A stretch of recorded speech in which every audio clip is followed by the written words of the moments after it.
severed head can remain conscious for up to 30 seconds after decapitation. A grotesque final half-minute where the eyes might blink, the lips attempt to speak, and awareness lingers as life fades away. 4. Anne Boleyn, second wife of Henry VIII, and perhaps history's most famous beheaded queen. This horrifying possibility was just one aspect of her execution that contemporary accounts often sanitize. The true story of Anne's final moments reveals a psychological torture far more disturbing than a simple swing of a sword, a calculated political spectacle designed to destroy not just her body, but her very legacy. Welcome to Emperor Secrets, the YouTube channel where we peel back the layers of history to uncover the dark, unfiltered truths that shaped empires and erased legends. I'm your host, and today, we're diving into an epic journey through the life, rise, fall, and horrifying execution of Anne Boleyn, a tale of ambition, betrayal, and Tudor tyranny that will leave you stunned. If you're new to Emperor Secrets, hit that subscribe button now to join our community of history enthusiasts.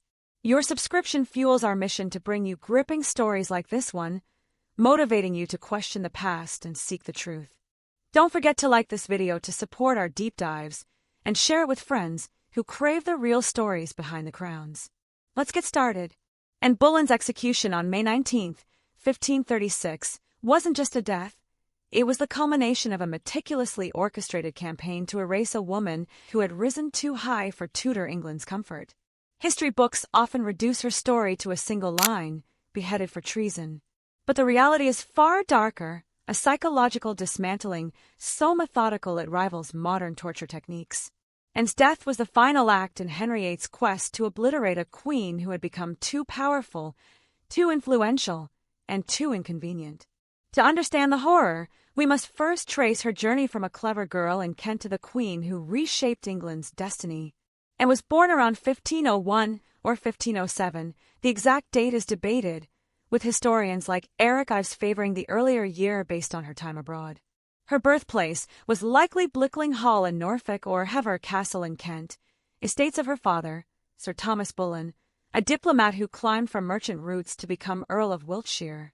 Thomas, fluent in Latin, French, and Italian, served as ambassador to France, giving his family access to European courts. Anne's mother, Elizabeth Howard, daughter of the Duke of Norfolk, brought noble blood to the Boleyns, though their status was still precarious among England's ancient aristocracy. Anne grew up with her siblings, Mary and George, in a household buzzing with ambition. Mary would later become Henry's mistress, while George, Anne's confidant, would face a gruesome fate tied to hers. Unlike most English girls of her time, confined to domestic skills, and received a world-class education. At around age 12, she was sent to the court of Margaret of Austria in Mechelen, Netherlands, a hub of Renaissance culture. Margaret, regent for her nephew Charles V, noted Anne's brightness, praising her as pleasant for her young age.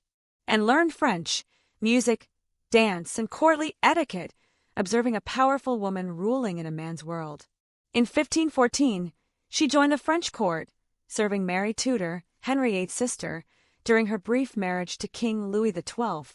After Louis's death, Anne remained under Queen Claude, wife of Francis I, immersing herself in the opulent, scandalous Valois court. She absorbed French fashion, sleek hoods, slashed gowns, and the art of witty flirtation, standing out with her dark eyes, olive skin, and long black hair, described by chronicler Lancelot de Carles as black and beautiful. By 1522, Anne returned to England as tensions with France grew. She joined Queen Catherine of Aragon's household as a lady-in-waiting, entering the glittering, treacherous world of Henry VIII's court. Catherine, Henry's first wife, was a devout Spanish princess who bore him Princess Mary but no surviving sons, fueling Henry's obsession with a male heir to secure the Tudor dynasty. The court was a stage for justs, masks, and scheming, where Anne's French polish made her a sensation. She caught the eye of Henry Percy, heir to Northumberland, and the two secretly betrothed.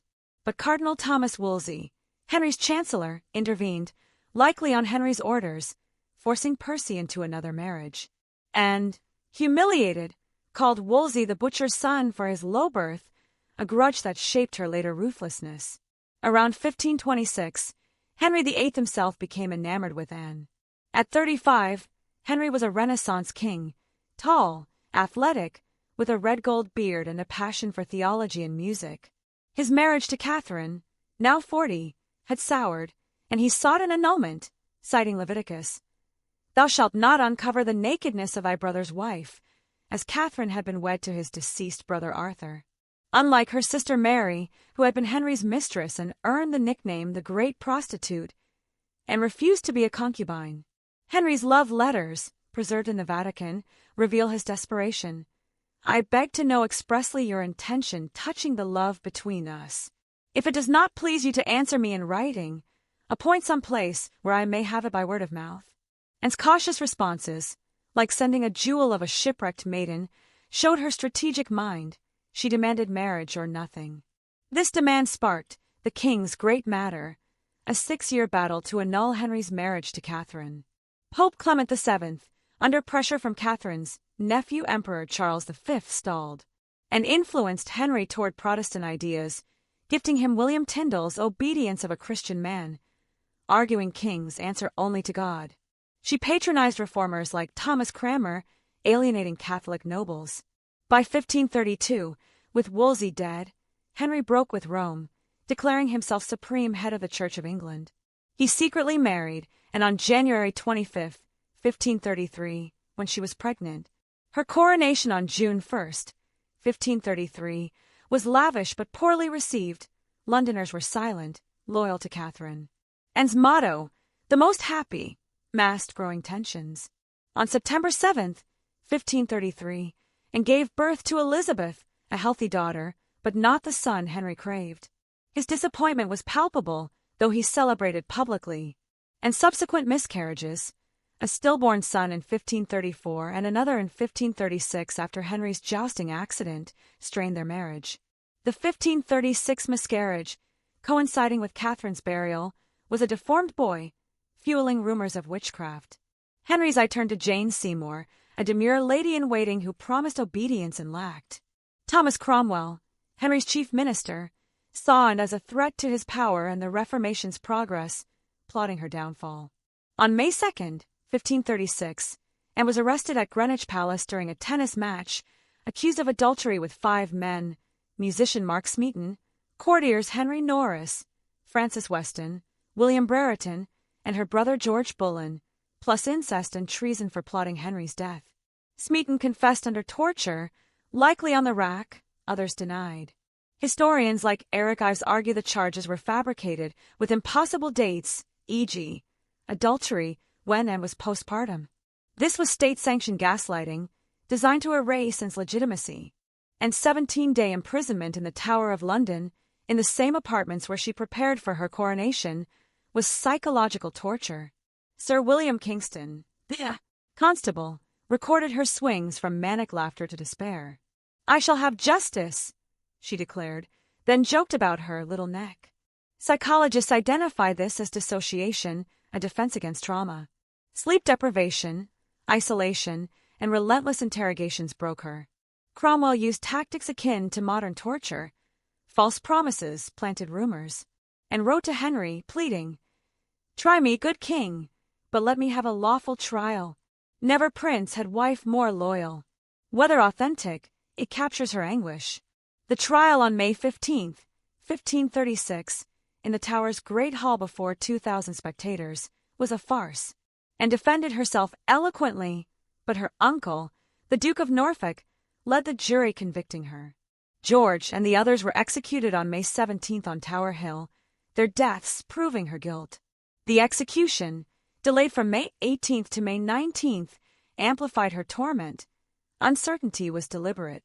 Henry hired a Calais swordsman, Jean Rambaud, for £23, over £10,000 today, not for mercy but for spectacle, ensuring a clean strike.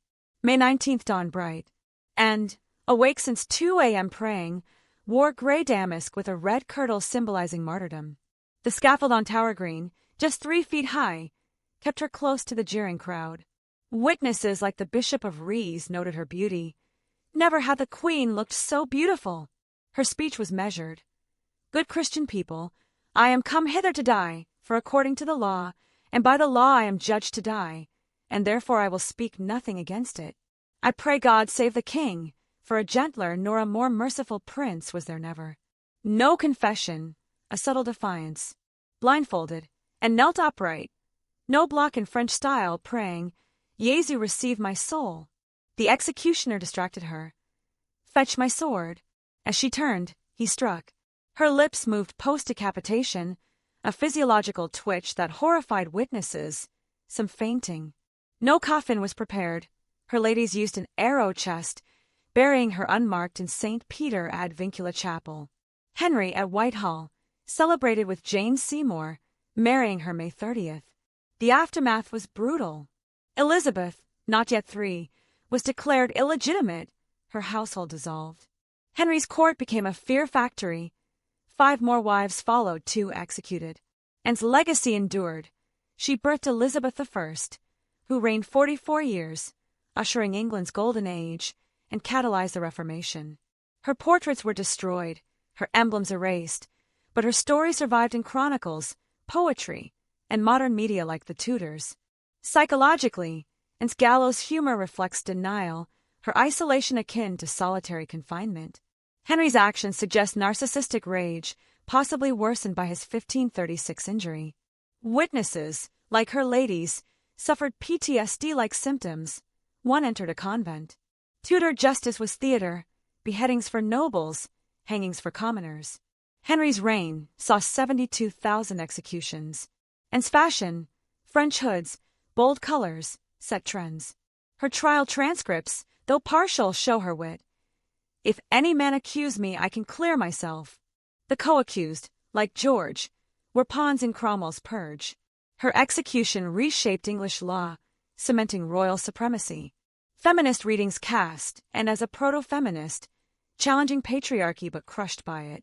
If this deep dive chilled you, like this video to keep Empress secrets thriving. Share it to spread Anne's story, and subscribe for more tales of power and betrayal. Your support motivates us to uncover history's darkest corners, empowering you to see the past unfiltered. Comment: was Anne a victim or a schemer?